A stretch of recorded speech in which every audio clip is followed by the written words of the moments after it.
ಕರುನಾಡಿನ ಹೆಮ್ಮೆಯ ಕಿತ್ತೂರು ರಾಣಿ ಚೆನ್ನಮ್ಮ ಸ್ವಾತಂತ್ರ್ಯ ಹೋರಾಟಕ್ಕೂ ಮುನ್ನವೇ ಬ್ರಿಟಿಷರ ವಿರುದ್ಧ ಧೈರ್ಯವಾಗಿ ಹೋರಾಡಿದ ದಿಟ್ಟ ರಾಣಿ ಅನ್ನೋ ಹೆಗ್ಗಳಿಕೆ ಈಕೆಯದ್ದು. ಕಿತ್ತೂರಿನ ರಾಣಿ ಚೆನ್ನಮ್ಮಳ ಕಥೆ ದೃಢ ನಿರ್ಧಾರ, ಕಷ್ಟಗಳನ್ನ ಮೆಟ್ಟಿ ನಿಲ್ಲುವ ಛಲ ಹಾಗೂ ತ್ಯಾಗವನ್ನ ಎತ್ತಿ ಹಿಡಿಯುತ್ತದೆ. ಮಹಿಳೆಯರು ಇತಿಹಾಸದ ಕೆಲವೇ ಪಾತ್ರಗಳಿಗೆ ಸೀಮಿತರಾಗಿದ್ದ ಕಾಲಘಟ್ಟದಲ್ಲಿ ರಾಣಿ ಚೆನ್ನಮ್ಮ ತಮ್ಮ ಜನರನ್ನ ಮುನ್ನಡೆಸಿದಳು. ಬ್ರಿಟಿಷ್ ಈಸ್ಟ್ ಇಂಡಿಯಾ ಕಂಪನಿಯ ವಿರುದ್ಧ ಸವಾಲನ್ನ ಹಾಕಿ ಹೋರಾಡಿದಳು. ಯುದ್ಧ ಭೂಮಿಯಲ್ಲಿ ರಣಕಲಿಯಂತೆ ಕಾದಾಡಿದ ಆಕೆಯ ಪಯಣ ಹುಟ್ಟು ಹಾಕಿದ ಶ್ರೀಮಂತ ಪರಂಪರೆಯನ್ನ ತಿಳಿಯುತ್ತಾ ಸಾಗೋಣ ಬನ್ನಿ. ಅದು 19ನೇ ಶತಮಾನದ ಆರಂಭ. ರಾಜಕೀಯ ಕ್ರಾಂತಿ ಮತ್ತು ವಸಾಹತುಶಾಹಿ ವಿಸ್ತರಣೆಯ ಸಮಯವಾಗಿತ್ತು. ಬ್ರಿಟಿಷ್ ಈಸ್ಟ್ ಇಂಡಿಯಾ ಕಂಪನಿಯು ಬಂಗಾಳ ಮತ್ತು ಭಾರತದ ಇತರ ಭಾಗಗಳಲ್ಲಿ ತನ್ನ ಪ್ರಾಬಲ್ಯವನ್ನ ಸ್ಥಾಪಿಸಿತ್ತು. ಡಾಕ್ಟ್ರಿನ್ ಆಫ್ ಲ್ಯಾಪ್ಸ್ ನಂತರ ವಿಸ್ತರಣಾ ನೀತಿಗಳ ಮೂಲಕ ರಾಜರ ರಾಜ್ಯಗಳ ಮೇಲೆ ತನ್ನ ನಿಯಂತ್ರಣವನ್ನ ವಿಸ್ತರಿಸಿತ್ತು. ಕಿತ್ತೂರು ಇಂದಿನ ಕರ್ನಾಟಕದ ಒಂದು ಭಾಗ. ಕಿತ್ತೂರು ಚಿಕ್ಕದಾದರೂ ಸಮೃದ್ಧವಾದ ರಾಜ್ಯವಾಗಿತ್ತು. ಇದನ್ನು ರಾಣಿ ಚೆನ್ನಮ್ಮಳ ಪತಿ ಮಲ್ಲಸರ್ಜನು ಆಳುತ್ತಿದ್ದನು. ಆದರೆ ತನ್ನ ತೀಕ್ಷ್ಣ ಬುದ್ಧಿವಂತಿಕೆ ಮತ್ತು ಸಾಟಿ ಇಲ್ಲದ ಧೈರ್ಯಕ್ಕೆ ಹೆಸರುವಾಸಿಯಾದ ರಾಣಿಯು ಕೇವಲ ರಾಜನ ಪತ್ನಿ ಆಗಿರಲಿಲ್ಲ. ಆಕೆ ತನ್ನ ರಾಜ್ಯದ ಆಡಳಿತದಲ್ಲಿ ಸಕ್ರಿಯವಾಗಿ ಭಾಗವಹಿಸ್ತಾ ಇದ್ಲು. ಪುಟ್ಟ ರಾಜ್ಯವನ್ನ ಅತ್ಯುತ್ತಮವಾಗಿ ನಡೆಸಿಕೊಂಡು ಹೋಗುತ್ತಿದ್ದ ರಾಜ ಮನೆತನಕ್ಕೆ ಬರ ಸಿಡಿಲು ಬಡಿದಿದ್ದೆ ರಾಜ ಮಲ್ಲಸರ್ಜುನ ಮರಣದಿಂದ.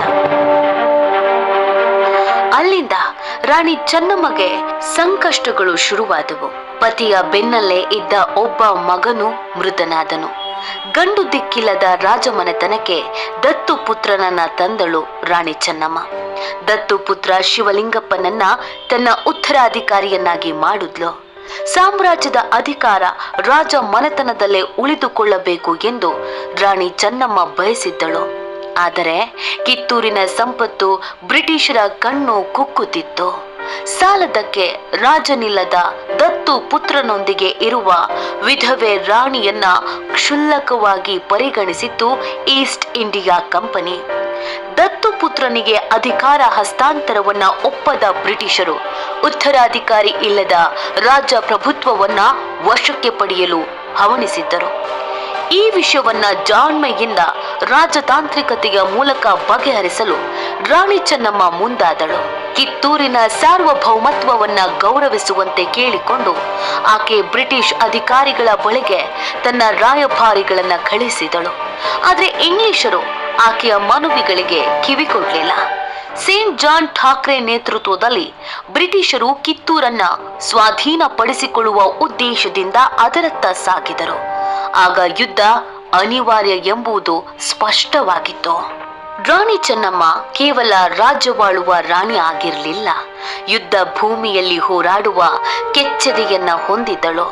ಬ್ರಿಟಿಷರಿಂದ ಕಿತ್ತೂರನ್ನ ರಕ್ಷಿಸಲು ಆಕೆ ತನ್ನ ನಂಬಿಕಸ್ಥ ಸೇನಾಧಿಪತಿಗಳು ಹಾಗೂ ಯೋಧರನ್ನ ಹೋರಾಟಕ್ಕೆ ಸಿದ್ಧಗೊಳಿಸಿದಳು.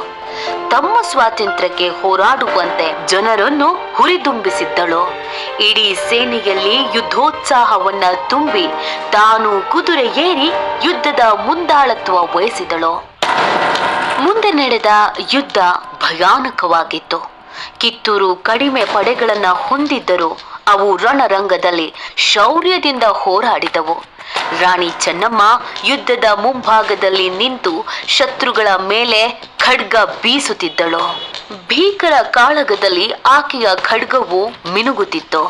ಚೆನ್ನಮ್ಮಳ ನಾಯಕತ್ವದಲ್ಲಿ ಕಿತ್ತೂರಿನ ಕಲಿಗಳು ಬ್ರಿಟಿಷರಿಗೆ ಮಣ್ಣು ಮುಗ್ಗಿಸಿದ್ರು. ಕಿತ್ತೂರು ಸೇನೆಯು ಬ್ರಿಟಿಷರಿಗೆ ಭಾರಿ ಹಾನಿ ಉಂಟು ಮಾಡಿತು. ಸೇಂಟ್ ಜಾನ್ ಠಾಕ್ರೆ ಸೇರಿದಂತೆ ಅವರ ಹಲವಾರು ಅಧಿಕಾರಿಗಳನ್ನ ವಶಕ್ಕೆ ಪಡೆದುಕೊಂಡರು. ಒಂದು ಮಟ್ಟಿಗೆ ಯುದ್ಧದಲ್ಲಿ ಕಿತ್ತೂರಿನ ರಾಣಿ ಮೇಲುಗೈ ಸಾಧಿಸಿದಳು. ಆದರೆ ಸೋಲನ್ನ ಒಪ್ಪಿಕೊಳ್ಳಲು ಬ್ರಿಟಿಷರು ಸಿದ್ಧರಿರಲಿಲ್ಲ. ಕಿತ್ತೂರಿನ ವಿರುದ್ಧ ಪ್ರತೀಕಾರ ತೀರಿಸಿಕೊಳ್ಳಲು ಮತ್ತಷ್ಟು ಸೇನೆಯನ್ನ ಕರೆಸಿಕೊಂಡಿದ್ರು. ವಾರಗಳ ಕಾಲ ನಡೆದ ಯುದ್ಧದಲ್ಲಿ ಪುಟ್ಟ ರಾಜ್ಯ ಕಿತ್ತೂರು ಕನಲಿ ಹೋಗಿತ್ತು. ಕೊನೆಗೆ ಭದ್ರ ಕೋಟೆಯನ್ನ ಭೇದಿಸಿದ ಬ್ರಿಟಿಷರು ರಾಣಿ ಕಿತ್ತೂರು ಚೆನ್ನಮ್ಮನನ್ನ ಸೆರೆ ಹಿಡಿದ್ರು. ಸೋಲಿನಲ್ಲೂ ಆಕೆ ಬ್ರಿಟಿಷರಿಗೆ ಶರಣಾಗಲು ನಿರಾಕರಿಸಿದ್ಲು.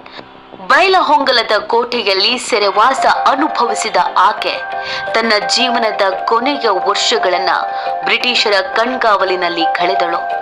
ಆದರೂ ಎಂದಿಗೂ ರಾಣಿ ಚೆನ್ನಮ್ಮ ಬ್ರಿಟಿಷರ ಎದುರು ಮಂಡಿ ಊರ್ಲಿಲ್ಲ. ಅವರನ್ನ ವಿರೋಧಿಸ್ತಲೇ ಭವಿಷ್ಯಕ್ಕೆ ಅಗತ್ಯವಿದ್ದ ಸ್ವಾತಂತ್ರ್ಯದ ಕಿಚ್ಚನ್ನ ಬಿತ್ತಿದಳು. ಮುಂದೆ ಅದುವೇ ಹೆಮ್ಮರವಾಗಿದ್ದು. ಒಂದು ದಿನ ಭಾರತದ ಸ್ವಾತಂತ್ರ್ಯಕ್ಕಾಗಿ ಹೋರಾಡುವ ಹಾದಿಯನ್ನ ತೋರಿಸಿಕೊಟ್ಟವಳೇ ಕೆಚ್ಚೆದೆಯ ಕಿತ್ತೂರು ರಾಣಿ ಚೆನ್ನಮ್ಮ.